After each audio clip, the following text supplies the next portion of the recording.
conversation. That's how we set it all up and got it going, and we've supported the lads as best we can from the UK. Okay. When we talk about the support you are giving to Walsall in Sierra Leone, but talking about John Pista, this morning you display a certificate you guys are going to give to John Pista. What is that about? Yeah, well, the Supporters Trust, as I said, is a supporters group, and what we do when we've had ex-players come back to visit us at our football club as guests, we give them a certificate, a framed certificate, to mark their achievements with our football club. Walsall is a big family club in the UK, and we like to keep everybody as part of the family, and we just say thank you for entertaining us over the time that he played for us. And believe you me, John Keister was entertaining. He was known as the assassin because some of his tackles were a little bit X-rated, but the fans really loved him. Okay.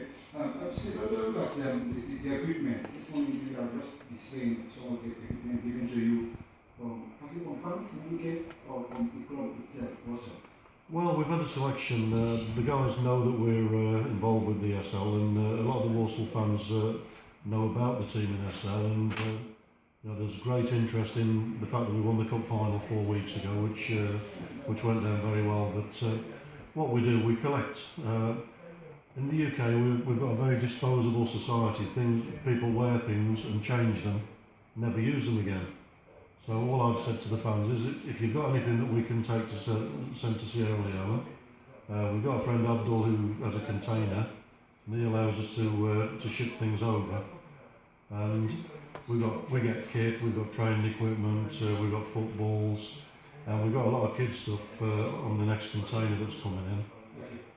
The football club also gave us a load of the community development stuff, which is a little bit, it's just to the side of the football club, but they're part of the club, and they've got their own kit, and they had a clear out a few weeks ago, and Adam Davie contacted me and said, do you want this stuff? And I said, thank you very much.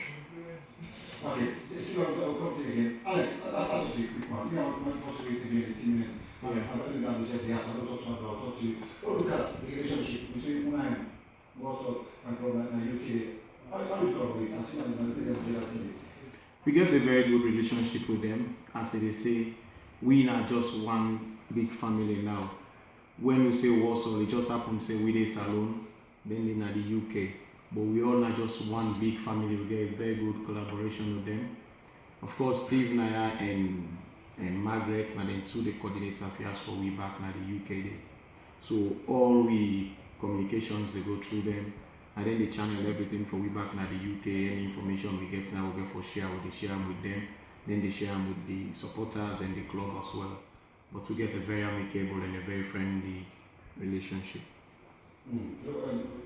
You guys are why the city was on. Is that yes, it happened. You know, say Salone will let strangers. People know, of course, you don't see most of them players. They don't play with you. They play with you in a grey bush or just win the tournament. But we own players and Boku pass the every day. They get 30 we registered with 3 rights and winner. We own players. But we train in open because we invite, we encourage more people. And no team not doing no one find player. Yeah. So we open up to other players and when there is a training session they can come around. So now that make you see crowd today, not so like any other thing. We get players and we always they come, but we get we standard so sets because they're a well structured team. We get form, we get player we want to play with we get for sign. So not so like saying all player we go train with this morning, we can go train in a part of the team. Because we know they close the door, we know they shut the door to anybody wake up one series and one big part of we. We're a friendly club, we're a family club. We open up to people and that make you see plenty players in there this morning. Okay. And see, also Sierra Leone, they are crowned champion 4 weeks ago. Just 5 years old baby, crowned champion in Sierra Leone. How do you guys see that message back in the UK? Very loudly, I have to say that I got the phone call. I'd forgotten that we were an hour behind you until this weekend.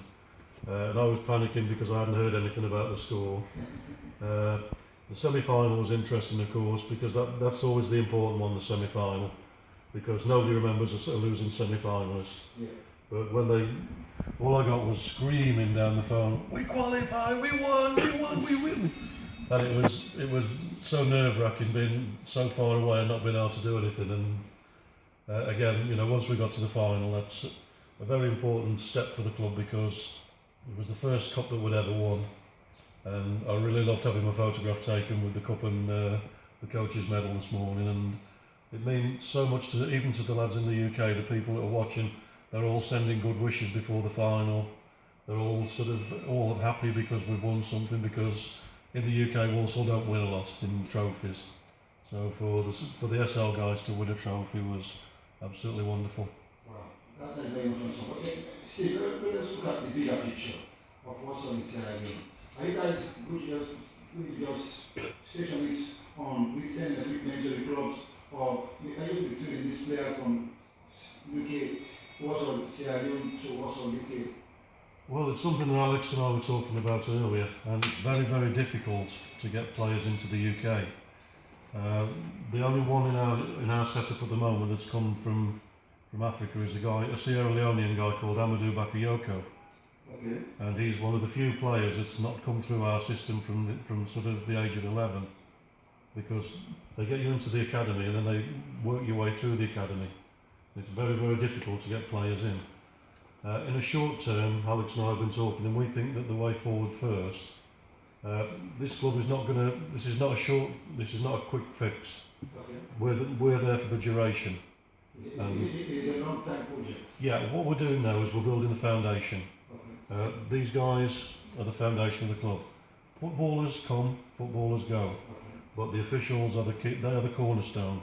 And without them, the building will fall down. So what we think is a more realistic aim is to possibly try and get some money together and hopefully speak to our football club in the UK and see if we can bring a coach from SL over to Walsall to study the methods that our coaches do in the UK, which is a lot more affordable. It's not practical to bring a whole team, but if we can bring one of the coaches, then we've got a chance of being able, that coach can then come back to SL and impart the information that he's learned in the UK. Okay. So that would be something that we think would probably be achievable. Okay. Alex, I think you understand. Yeah. Picture of what's about